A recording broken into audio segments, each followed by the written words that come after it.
ধন্যবাদ দাদাভাই আপনাকে। গত ভিডিওতে আপনি খুব সুন্দর সুস্থ মস্তিষ্কে আমাদেরকে আলোচনাটি মীমাংসা করে দিয়েছেন। এখন যে আলোচনাটি আপনার কাছে রাখতে চাচ্ছি, আপনি অবগত, আমি অবগত, বর্তমানে রমজান মাস, মাহে রমজান মাস চলতেছে। এই যে রমজান মাসে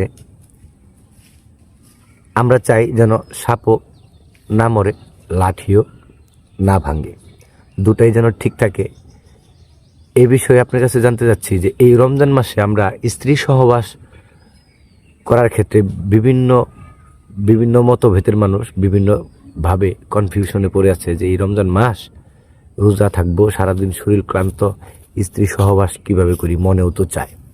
আমি চাই এরকম এমন একটা ফিনিশিং আপনি আমাদেরকে দিবেন এই রমজান মাসে, আমাদের যেন সাপও না মরে, লাঠিটাও না ভাঙে, আমরা যেন আনন্দও করতে পারি, আমরা সহি সালামতের মধ্যে এই রোজাটাও যেন, এই সিয়াম সাধনও যেন আমরা বহাল রাখতে পারি।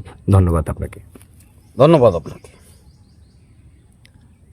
শুধু আমাদের বাংলাদেশে না, জি, অল বিশ্বে রমজান মাস চলছে। আমাদের সেই রমজান মাস সিয়াম সাধনার মাস। আমরা এই মাসে স্ত্রী সহবাস জি, কিভাবে করব, আচ্ছা কিভাবে আমরা পাপ মুক্ত রেখে স্ত্রী সহবাস করব। আচ্ছা আচ্ছা এমত অবস্থায় একদিন এক ব্যক্তি দৌড়ে গেল আবু বক্করের কাছে। আচ্ছা গিয়ে বলল, হে আবু বক্কর, আমি তো স্ত্রী সহবাস করে ফেলেছি, এখন এটার কি অবস্থা, কি হবে? রমজান মাস। আচ্ছা আবু বক্কর রেগে গিয়ে বলল, এই বেয়াদব, তুমি রমজান মাসে স্ত্রী সহবাস করে ফেলছো, তোমার কাফফারা দিতে হবে। আচ্ছা 70 জন গরিব মিসকিন মানুষকে তোমার খাওয়াইতে হবে। এই শুনে বলল, হে আবু বক্কর, আমি তো একদম গরিব মানুষ, আমি এখন কি করব? আমার তো 70 জন মানুষকে খাওয়ানোর শক্তি নাই, শক্তি বা ক্ষমতা আল্লাহ আমাকে দেয় নাই।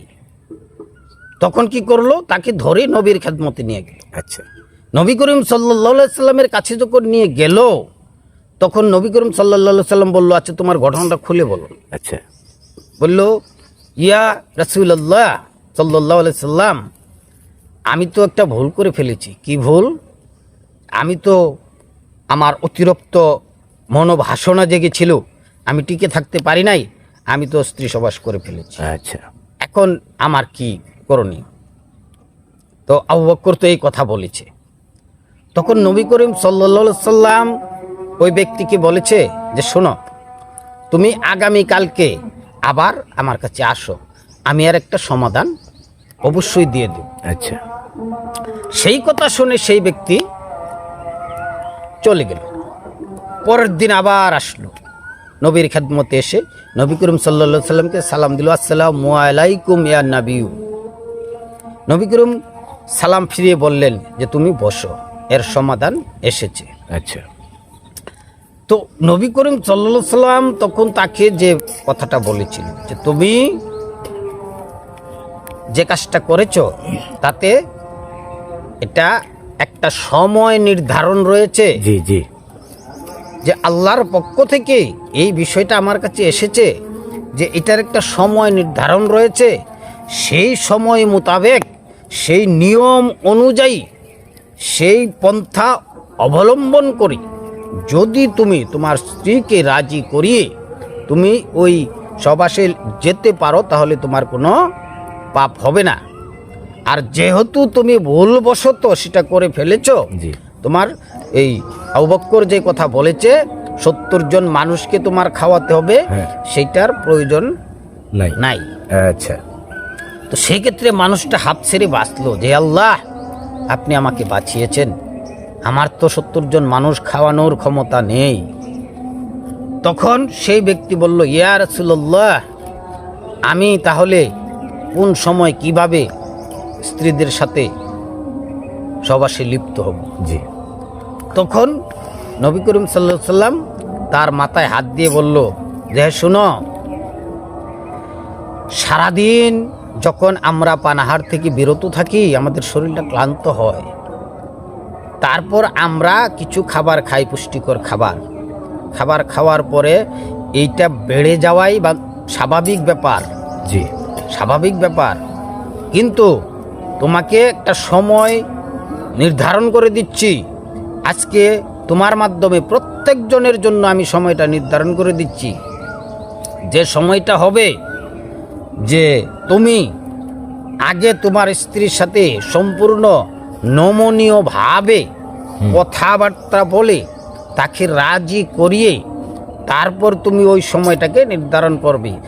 আর এই সময়টা নির্ধারণ করার পরে যখন তুমি সবার সাথে যাবে আর ওই কাজটা শেষ করার পরক্ষণই তোমাকে পাকসাপ হতে হবে, মানে গোসলটা দিতে হবে অবশ্যই। আর সেই সময়টা তখন ওই লোকটা বলল, ইয়া রাসূলুল্লাহ, তাহলে সময়টা আমাকে বলে দিন। আচ্ছা, তখন নবী করিম সাল্লাল্লাহু আলাইহি সাল্লাম বলল যে শোনো, যখন আমরা এশার নামাজের পর তারাবির নামাজ পড়ি, তারাবির নামাজ পড়ে এসে কিন্তু আমাদের শরীরটা ক্লান্ত থাকে, জি আমরা ঘুমিয়ে যাই। তো এমত অবস্থায় যদি তোমার ঘুম না আসে, যদি তোমার ঘুম না আসে, স্ত্রীরও ঘুম না আসে, দুজনেরই ঘুম না আসে, তাহলে তোমরা ওই সময়টায় স্ত্রী সহবাস করতে পারবা। আর করার পরপরই তোমরা পাকসাপ হয়ে উজু গোসল করে আবার নিদ্রা যাইতে হবে। তবে মনে রাখবা যেন সাহরি খাওয়ার সময় মতো ঘুমটা তোমাদের ভাঙে। আচ্ছা, আর যদি তোমাদের সেই ঘুমটা না ভাঙে তাহলে কিন্তু তোমরা পাপী হয়ে যাবা। সেই পাপটা কখনো করবা না। সেই অনুযায়ী যদি থাকতে পারো তাহলে তোমাদের কোনো পাপ হবে না। আর সেই ক্ষেত্রে আপনার প্রশ্নের অনুযায়ী, প্রশ্নের উত্তরে আমি বলবো যে আপনারা পাপী হবেন না যদি ঠিক ওই সময়ে যেই নিয়মে আমি বলেছি স্ত্রীকে রাজি খুশি করিয়ে যদি আপনাদের ঘুম না আসে, জোরপূর্বক না, যদি ঘুম না আসে, অতিরিক্ত চাহিদা এসে যায়, তাহলেই শুধুমাত্র আপনারা স্ত্রীর সহবাসে লিপ্ত হবেন, ইনশাল্লাহ পাপ হবে না। তো ভিউয়ার্স, প্রত্যেকজন মুসলমান ভাইদেরকে বলছি, আমরা মুসলিম জাতি, আমরা অবশ্যই 30টা রোজা ফরজ আমাদের উপরে হয়েছে, আমরা প্রত্যেকটা রোজা রাখার চেষ্টা করব, ইনশাল্লাহ রাখব। কারণ এই ফজিলত আমরা কিন্তু আর সামনে পাই কিনা, নাও পাইতে পারি, নাও পাইতে পারি। পাখি কখন জানি উড়ে যায়, হ্যাঁ জি পাখিটা কখন জানি উড়ে যায় বলা তো যায় না। এই যে এখানে বসে আছি, এই মুহূর্তে আমার মৃত্যু হতে পারে আল্লাহ চাইলে। ঠিক, আপনি এই মুহূর্তে আমার ভিডিও দেখছেন, আপনার মৃত্যু হতে পারে আল্লাহ চাইলে। তবে আমি আশা করব আল্লাহ পাক আপনাদেরকে দীর্ঘায়ু করবে, আপনাদেরকে দীর্ঘস্থায়ী করবে। এবং প্রত্যেকজন ভিউয়ার্সকে অনুরোধ করব, ভিডিওটাতে একটা লাইক দিবেন, শেয়ার করবেন। যারা এখন পর্যন্ত চ্যানেলটা সাবস্ক্রাইব করেন নাই তারা চ্যানেলটাকে সাবস্ক্রাইব করে নেবেন দয়া করে। সবাই ভালো থাকবেন, সুস্থ থাকবেন, এই আশা ব্যক্ত করে আজকে বিদায় নিব। আসসালামু আলাইকুম রহমতুল্লাহি ওয়া বারাকাতুহু।